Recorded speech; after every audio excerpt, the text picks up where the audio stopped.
las demás versiones. Al interior montaremos para la primera versión un clúster semidigital mismo que vemos actualmente en RAV4, con pantalla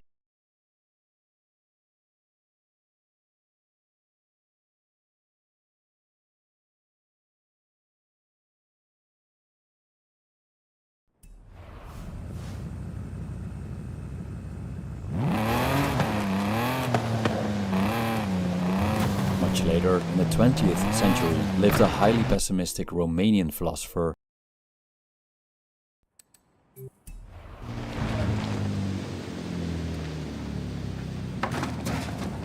Daedalus, a master craftsman and architect of the labyrinth of Crete, once created wings made from feathers and wax that would help him and his son Icarus escape their imprisonment. Before they attempted to escape, Daedalus warned Icarus against flying too close to the sun or the sea, as the sea's dampness would clog his wings and the sun's heat would melt them. But Icarus ignored his father's caution and flew higher toward the sun. As he came closer, the heat melted the wax that kept his wings together. Unable to maintain his wings as the feathers came loose, Icarus began to fall and plunged into the sea below and perished. Hence, the Icarian Sea got its name. There are different reasons and interpretations of why Icarus decided to fly so close to the sun. Some say youthful impulsiveness made him feel invincible and prone to risk-taking. Others claim it was the allure of danger and the seeking of thrill. But could there be a darker, more disturbing reason behind his actions?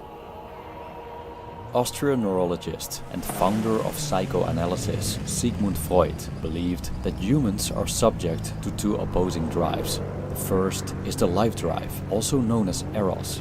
The second one is the death drive, later called thanatos. Although Freud admitted that the concept was speculative, the death drive became essential to his later theoretical framework. The death drive points to irrational, self-destructive tendencies within human behavior. It supposedly motivates us to repeat traumatic experiences, engage in conduct that leads to demise, or cause violence outwardly toward other beings. It also underlies an inexplicable desire for pain or an irrational tendency to undermine one's well-being. And at the root of all this, there's a longing to return to the inorganic state we all came from. Death. The death drive is undoubtedly one of the most confusing concepts I've delved into. There have been various interpretations and explanations of the death drive, reshaped and expanded by thinkers like Jacques Lacan and Slavoj Žižek. Even though I tried my best, I acknowledge that my exploration is limited, especially regarding later interpretations. However, my focus leans less on its psychoanalytical facets and more on the existential questions the death drive evokes. Why would living entities harbor a wish for self-destruction or even death? And if we look closer at the sufferings of existence, isn't longing to revert to an inorganic state quite understandable? This video explores self-destructive tendencies in the light of Freud's death drive and death itself. A little warning, this video isn't very cheerful, so if you're struggling mentally, consider not watching it. Also, the purpose of this video is simply to explore Freud's concept, and it's not intended to be helpful or anything like that. Thank you.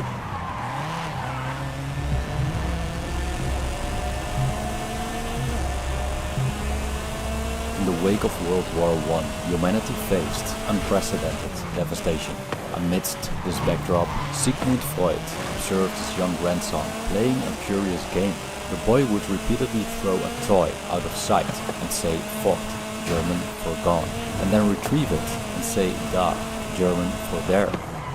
What seemed to be simple, meaningless child play, Freud saw as a profound but mysterious phenomenon.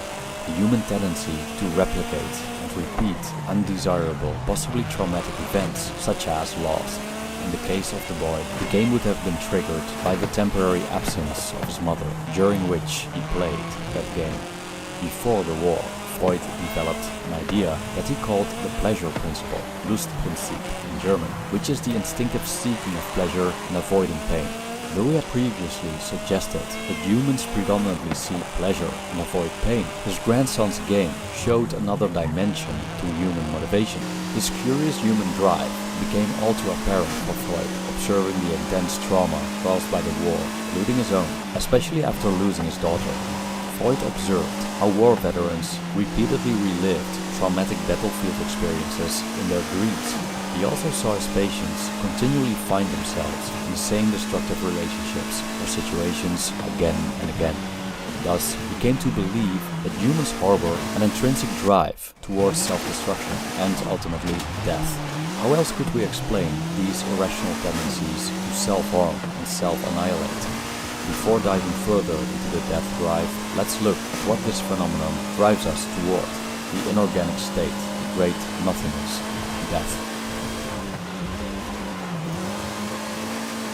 The general preference for life and aversion toward death seems to be the norm in most cultures, especially in the West. But what's so wrong with death, which is not just a natural occurrence, but also a cessation of life's many sufferings? It's the eternal calm, the escape from existence toward the perfect, flawless state of inorganic stillness. It's the return from where we came. Death is usually considered something to be feared, something ill-favored and undesirable. It's the antagonist of the thing most cherished, the state that we wish to maintain and even expand if we get the chance. Life. The wish to live seems natural to us and other living beings. We just have to observe our daily efforts to obtain food and water, acquire protection, and as far as humans are concerned, arrange our circumstances to facilitate our future survival. Not obtaining such things would endanger our lives. In human societies, it's also to be expected that when we're sick, we visit a doctor for a cure. And when we're struck by life-threatening diseases such as cancer, we try to beat these illnesses. Longevity is the holy grail. Early death